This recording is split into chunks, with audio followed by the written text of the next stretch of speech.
Hello friends, आप सभी का स्वागत है आपके अपने यूट्यूब चैनल में एसजे क्वेश्चंस पेपर में। तो दोस्तों, आज हम आपको बताने वाले हैं 25 जुलाई 2021 का एमपीपीएससी का क्वेश्चंस पेपर, जो कि बहुत ही शानदार रहा दोस्तों। 10 से 12 बजे तक का सिर्फ 2 घंटे का क्वेश्चंस पेपर था और 100 क्वेश्चन पेपर पूछे गए थे और 200 मार्क्स थे। तो उसमें से अगर देखा जाए तो हम कट ऑफ के बारे में बात करेंगे, चर्चा करेंगे। सेट डी है दोस्तों ये।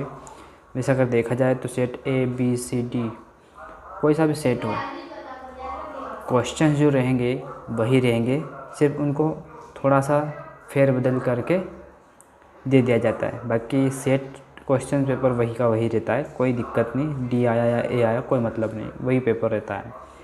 तो हम बात कर रहे हैं एमपीपीएससी के इस पेपर की। तो यह है क्वेश्चंस बुकलेट नंबर, जो कि हमें OMR शीट पे भी लिखना होता है। ये अगर कोड नहीं लिखोगे OMR शीट पे तो आपको जो है आपका पेपर कैंसिल कर दिया जाएगा, आपको बाहर कर दिया जाएगा। कॉपी जचेगी भी नहीं आपकी और MR शीट को बाहर कर दिया जाएगा। तो ये बात याद रखना। ये रोल नंबर आप लोगों को लिखना बहुत ज़रूरी है। 2 घंटे का पेपर होता है, 32 पेज होते हैं इस एक पेपर में। सबसे पहली बात है कि हमको पूरे जो निर्देश हैं, परीक्षार्थियों को पूरे निर्देश पढ़ लेने चाहिए, क्योंकि पूरे निर्देश पढ़ने पर ही आपको पता चलता है कि पेपर में क्या है क्या नहीं, अंक कितने का पूछा गया। पूरी जानकारी अगर हो तो कुछ मज़ा आता है उसको करने के लिए। तो पहली बात बता दूं कि इंस्ट्रक्शन पढ़ लिया, दूसरा बुकलेट नंबर लिख लें, तीसरा कोड नंबर लिख लें। तो इस प्रकार से पूरी चीज़ें हमें करनी होती है। अगर देखा जाए तो मैं यहाँ पे 25 जुलाई 2021 लिखा हूँ, लेकिन ये एक्चुअल में 2020 का पेपर है ना। क्योंकि ये जो एग्ज़ाम अभी हुई है 25 जुलाई को, ये पिछले साल की रुकी हुई कोरोना के कारण है। कोरोना की वजह से पिछले साल एग्ज़ाम हुई नहीं, इस वजह से इस साल 20 की एग्ज़ाम अब 21 में करा दी गई है। अगर आप लोग सोचेंगे 20 का पेपर है, तो ऐसा कुछ नहीं है। और 2019 में जो नहीं हुई वो 2020 में करवाई गई थी। तो ये 1 साल गैप ही चल रहा है, पीछे चल रहे हैं हम, क्योंकि कोरोना ने हमें 2-3 साल पीछे कर दिया है। तो चलिए हम आगे बढ़ते हैं। 25 जुलाई 2021 का ये पेपर आप लोगों के लिए आंसर के साथ बता देते हैं।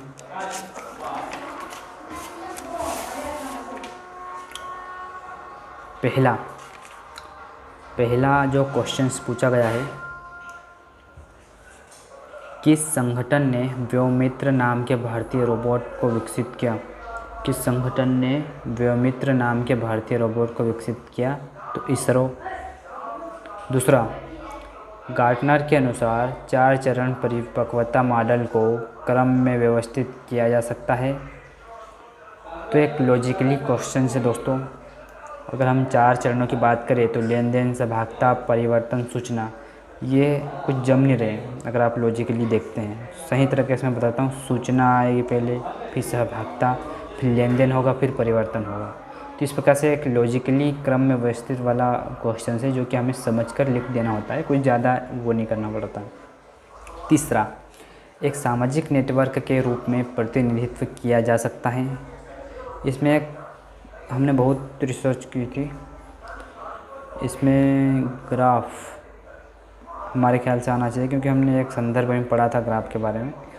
तो हमारे इस पर एक क्वेश्चन मार्क है कि यार हमारी तरफ से तो हमने ग्राफ कर दिया है रिसर्च करके आप लोगों के लिए, लेकिन इसको देखते हैं कि आयोग क्या देता है ना। फिलहाल इस पर तो हम कुछ बोल नहीं सकते। चौथा, IPv6 प्रोटोकॉल IP पते को परिभाषित करता है 128 बिट। पाँचवा, यह वरीयताओं को एकत्रित करके उपयोगकर्ता के हितों के बारे में स्वचालित पूर्वानुमान बनाने की एक विधि है। तो ये आएगा सोशल नेटवर्किंग। छठा, वर्ष 2011 की जनगणना के अनुसार किस राज्य में जनसंख्या की दशकीय वृद्धि दर न्यूनतम रही है? तो इसका आएगा नागालैंड, क्योंकि नागालैंड में 2011 में जो कि 10 की वृद्धि दर जो थी न्यूनतम रही है। आपको बता दें कि हर 10 साल में हमारे भारत में जनसंख्या की जनगणना होती है। तो देखा अगर जाए तो नागालैंड आएगा। और पहली बात है कि दोस्तों हमारे चैनल पे हर प्रकार के क्वेश्चन पेपर आप लोगों के मिल जाएंगे, और अगर आप लोगों की कोई मांग है तो हम वो भी क्वेश्चन पेपर अपलोड करने की पूरी कोशिश करेंगे। यूपीएससी कांस्टेबल सीसेट वगैरह सभी क्वेश्चन पेपर अपलोड करने की पूरी कोशिश करेंगे। हमसे जुड़े रहिए, सब्सक्राइब जरूर कीजिए, लाइक शेयर एंड सब्सक्राइब जरूर कीजिए, हम आप लोगों के साथ हैं। तो 7वां जो है, उर्वरक उद्योग के लिए कौन सा कच्चा माल नहीं है। उर्वरक उद्योग के लिए कौन सा कच्चा माल नहीं है। तो हमने इसमें देखा है कि सल्फ़र और नेप्ता की तो रिसर्च की थी, कहीं करीब ये हमको मिल गए थे, और जिप्सम फिर बहुत रिसर्च करने के बाद मिला था, लेकिन जो कास्टिक सोडा है उसका कच्चा माल नहीं मिल रहा था, तो कास्टिक सोडा इसका आएगा। 8वां, निम्नलिखित में से कौन सा सुमेलित नहीं है। इसका आएगा एब्रुस एशिया, ये इसमें जोड़ी नहीं मिलेगी, तो एब्रुस आएगा सी, 8वां का सी।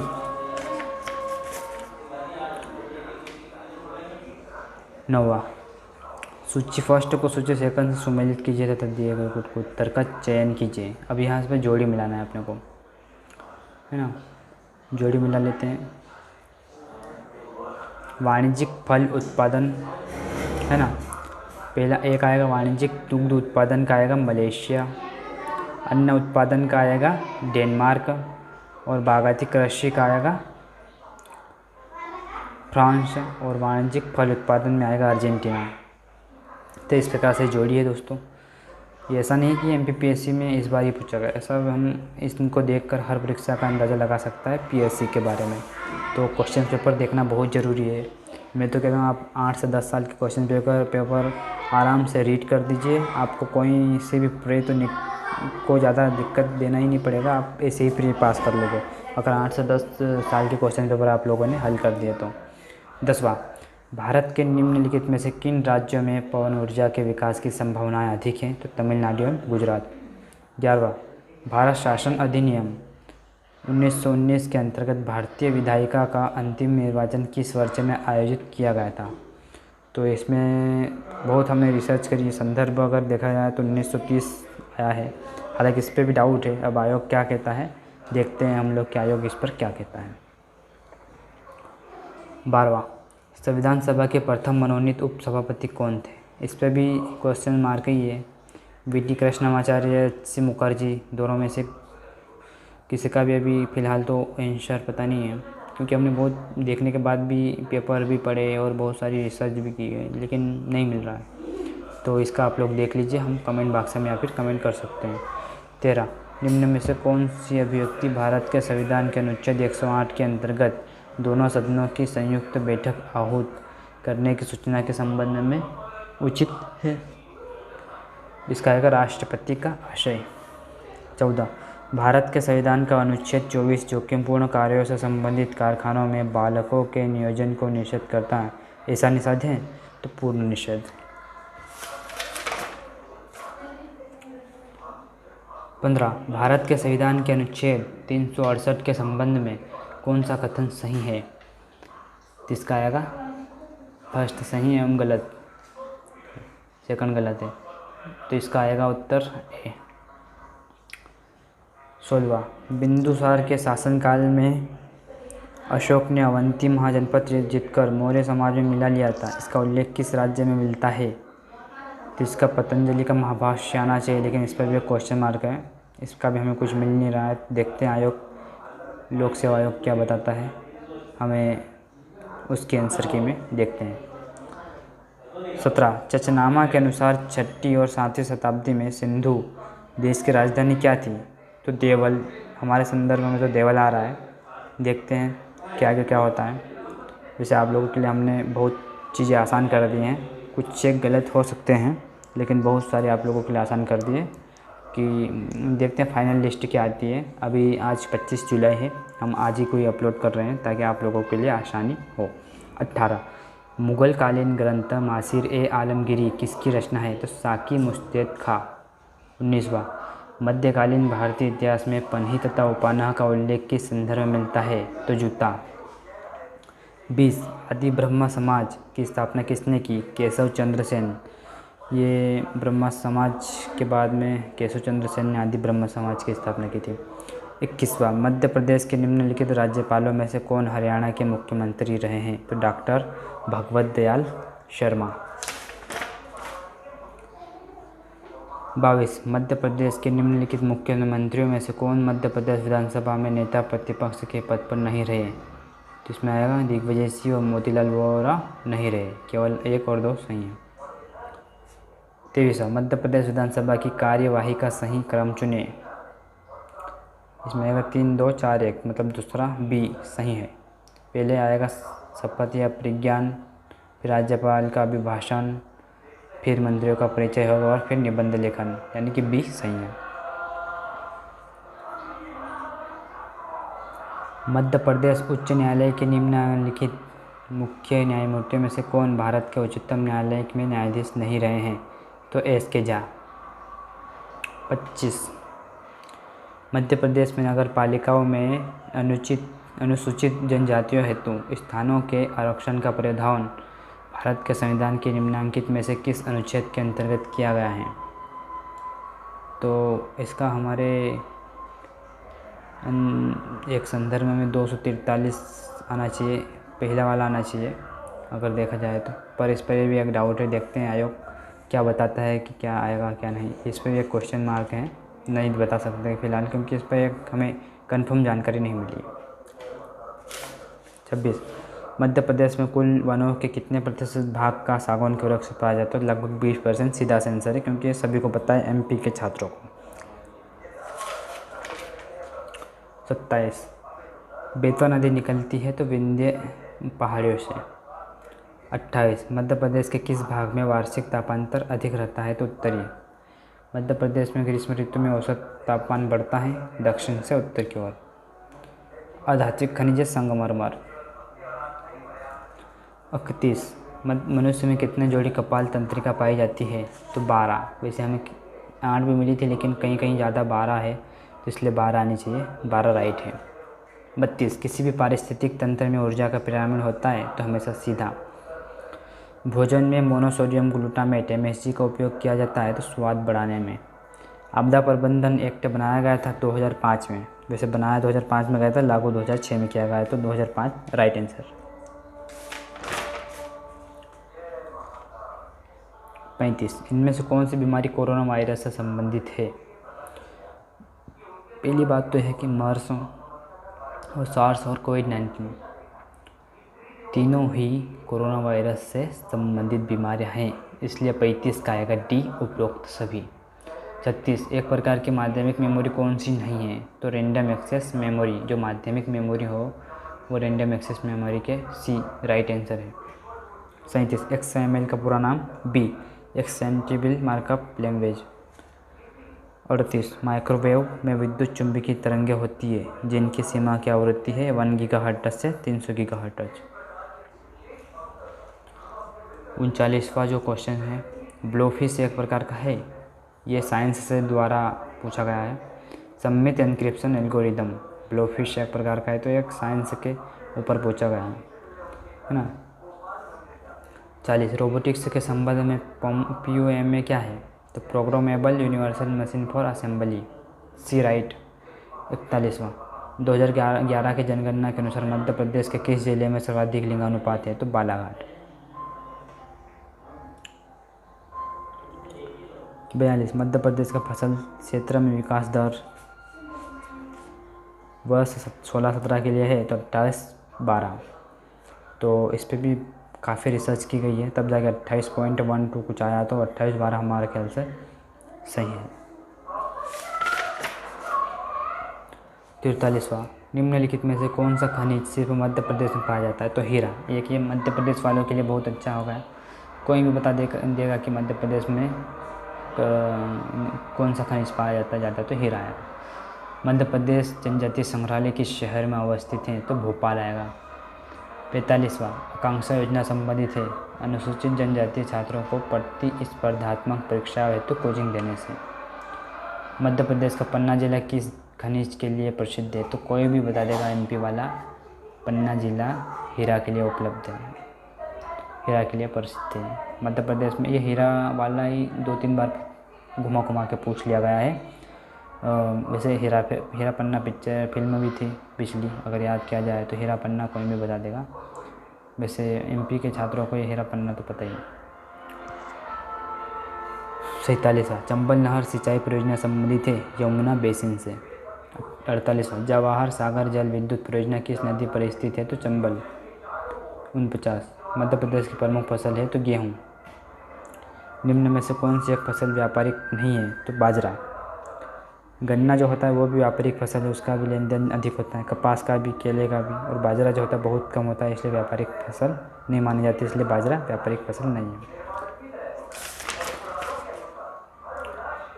51 निम्नलिखित राज्यों में उनके संबंधित मुख्यमंत्रियों का मिलान करें जो भारत के प्रधानमंत्री बने। तो इसका आएगा, पहला आएगा, देख लीजिए आप लोग, 51 का आएगा पहला।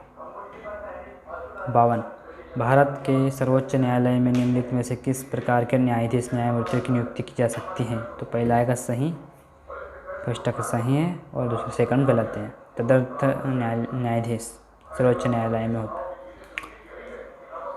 53 निम्नलिखित में से कौन सा केंद्रीय सार्वजनिक क्षेत्र का उद्यम CPSE भारत सरकार के लोक उद्यम विभाग द्वारा सूचीबद्ध जनवरी 2020 महारत्न की श्रेणी में नहीं आता है तो आईलिनर लिमिटेड नहीं आता है। 54 वित्तीय क्षेत्र के मूल्यांकन समिति की अध्यक्षता किसके द्वारा की जाती है तो रिजर्व बैंक ऑफ इंडिया के डिप्टी गवर्नर और भारत सरकार के वित्त सचिव। ये भी बहुत रिसर्च के बाद मिला है, बहुत रिसर्च के बाद ये मिला है, क्योंकि कहीं भी इसकी जानकारी नहीं, बहुत ही डीपली पूछा गया, इसलिए बहुत मेहनत लगी इसको ढूंढने में। 55 गैर बैंकिंग वित्तीय कंपनियों के लिए लोकपाल योजना 2018 को किस दिनांक को भारतीय रिजर्व बैंक द्वारा प्रभावी रूप से पेश किया गया था तो 23 जनवरी 2018। 56 फरवरी 2021 में किस पड़ोसी देश में सेना द्वारा तख्तापलट किया गया तो म्यांमार। अंतर्राष्ट्रीय ओलंपिक समिति का मुख्यालय कहाँ स्थित है तो लुसाने। किस भारतीय महिला ने व्यक्तिगत खेल में सर्वप्रथम ओलंपिक में पदक जीता तो कर्णम मल्लेश्वरी।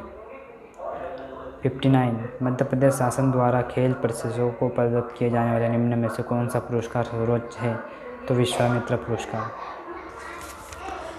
खेल एवं युवा कल्याण विभाग द्वारा स्थापित मध्य प्रदेश राज्य तीरंदाजी अकेडमी कहाँ स्थित है तो जबलपुर।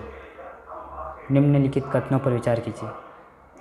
नियंत्रक महालेखा परीक्षक का कर्तव्य होगा वह उन सभी प्राप्तियों की लेखा परीक्षा करे भारत के संचित निधि में संदेह है। सेकंड नियंत्रक महालेखा परीक्षक को संघ या किसी राज्य के किसी कार्यालय या विभाग में गए भंडारों या स्टॉक के लेखाओं की परीक्षा करने उनके बाबत में रिपोर्ट का अधिकार हो। इसमें आएगा बी, फर्स्ट तथा सेकंड दोनों सत्य हैं।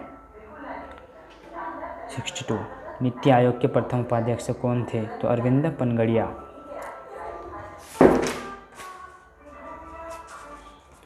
63 राज्य मानवाधिकार आयोग के अध्यक्ष और सदस्यों की नियुक्ति के नामों की सिफारिश करने वाली समिति में कौन शामिल नहीं है तो राज्यपाल शामिल नहीं है। राष्ट्रीय हरित न्यायाधिकरण के किसी भी निर्णय से व्यथित कोई व्यक्ति सर्वोच्च न्यायालय में अपील कितने दिन के भीतर दायर कर सकता है तो 90 दिन के भीतर दायर कर सकता है। 65 राज्य खाद्य आयोग की स्थापना किस कानून के अंतर्गत होती है तो राष्ट्रीय खाद्य सुरक्षा अधिनियम 2013 के अंतर्गत। 66 भोपाल राज्य के मूल संस्थापक कौन थे तो दोस्त मोहम्मद खां। 67 राजा वीरसिंह देव की राजधानी कहाँ थी तो गहोरा में। वीरसिंह देव की राजधानी जो थी गहोरा। 68 मांडू विजय दक्षिण विजय की कुंजी था किसने कहा था तो अमीर खुसरो ने कहा था। 69 भीमबेटका को किसने खोजा था तो सीधा सीधा प्रश्न पूछ लिया गया है डॉक्टर विष्णुधर वाकणकर। मध्य प्रदेश में सर्वाधिक पाई जाने वाली जनजाति कौन सी है तो भील।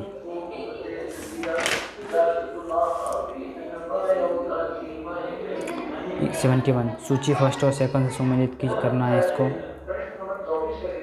आप देख सकते हैं स्टेपिज का रूस आएगा, प्रेरी संयुक्त राज्य अमेरिका, वेल्डस दक्षिणी अफ्रीका, डाउन्स ऑस्ट्रेलिया।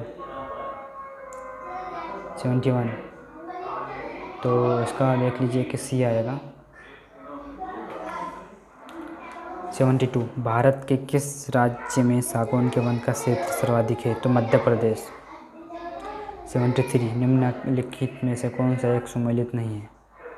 तो चंदौली राष्ट्रीय उद्यान गुजरात ये सुमेलित नहीं है, ये गलत है। 74 भारतीय खनिज पदार्थों का भंडारण किसे कहा जाता है? तो छोटा नागपुर का पठार को भारतीय खनिज भंडारण कहा जाता है। 75 निम्नलिखित दो कथन दिए गए हैं, एक को अभिकथन तथा दूसरे को कारण कहा गया। दिए गए कूट से सही उत्तर का चयन करना। अभिकथन है पंजाब, हरियाणा, उत्तर प्रदेश भारत के प्रमुख गेहूं उत्पादक राज्य हैं। कारणार्थ सुअपवाहित उर्वर भूमि शीतकालीन में 10 से 15 से तापमान एवं लगभग 75 सेंटीमीटर औसत वार्षिक वर्षा गेहूं के उत्पादन के लिए आवश्यक है। तो इसका आएगा ए एवं आर दोनों सही है और वाक्य इसके सही है, इसलिए ए आएगा 75 का।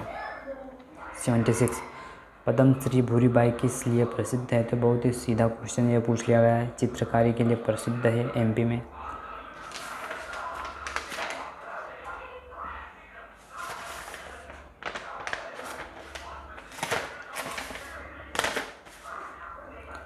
सेवेंटी सेवन कैलाश सत्यार्थी का जन्म मध्य प्रदेश के किस जिले में हुआ? तो विदिशा में हुआ था, जो कि बहुत प्रसिद्ध भी हुए थे। 78 750 मेगावाट का solar power plant Madhya Pradesh के किस जिले में स्थित है? तो रीवा में।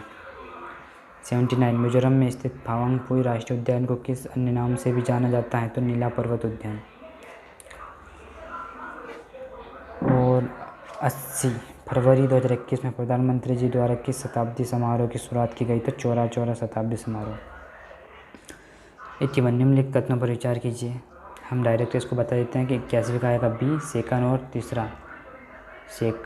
तीसरा सही है, बाकी गलत है, बी आएगा इसका आंसर। 82 भारतीय संविधान की 7वीं अनुसूची की किस सूची एवं प्रविष्टि का संबंध राज्य के विधानमंडल के निर्वाचन से है? तो सूची सेकंड और प्रविष्टि 37 विधानमंडल से संबंधित है। 83 मध्य प्रदेश राज्य निर्वाचन आयोग का गठन किया गया है? तो 1 फरवरी 1994।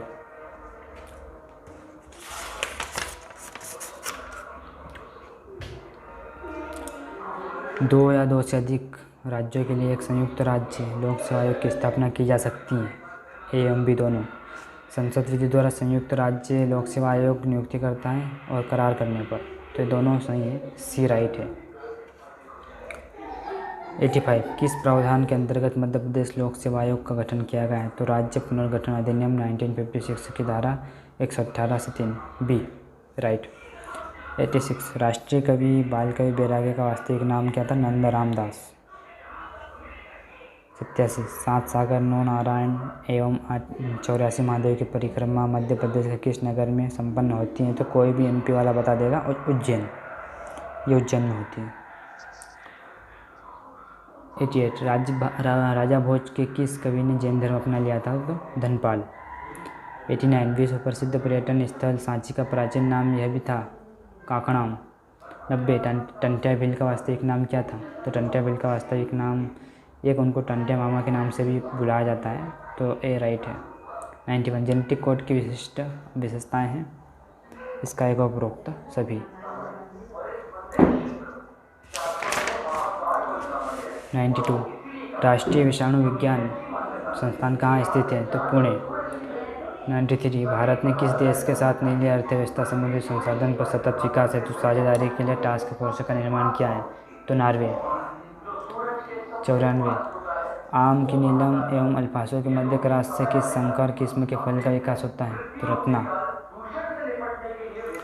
95 राष्ट्रीय स्वास्थ्य मिशन की जननी सुरक्षा योजना के मुख्य उद्देश्य क्या है? तो माता एवं शिशु की मृत्यु दर को कम कर रहा है। राष्ट्रीय स्वास्थ्य मिशन की जननी सुरक्षा योजना का मुख्य उद्देश्य माता और शिशु की मृत्यु दर को कम करना। 96 19वीं शताब्दी के मध्य में भारतीय राष्ट्रवाद भ्रूणावस्था में थी, इस तथ्य को मानने वाले इतिहासकार हैं? तो हमने बहुत रिसर्च करने के बाद में सर जेम्स आउट्राम एवं डब्ल्यू टेलर और ए.आर. रिच तो सिरे से नकारे जाते हैं, इनका तो नहीं, लेकिन डॉक्टर आर.सी. मजूमदार और डॉक्टर एस.एन. सेन और लॉरेंस सिले, ये 2 हो सकते हैं। इस पर हम कंफर्म नहीं कर सकते हैं, देखते हैं आयोग क्या बताते हैं। 97 1857 में लंदन से प्रकाशित होने वाले समाचार पत्र टाइम्स के संवाददाता कौन थे जिन्होंने लिखा था उत्तरी भारत में गोरे आदमी की गाड़ी को कोई भी मित्रतापूर्ण दृष्टि से नहीं देखता था? तो W.H. रसल। 98 भारत की आत्मनिर्भर समाज व्यवस्था का वर्णन करते हुए किसने कहा कि भारत की ग्राम व्यवस्था छोटे छोटे गणतंत्र है? तो चार्ल्स मेडकॉफ।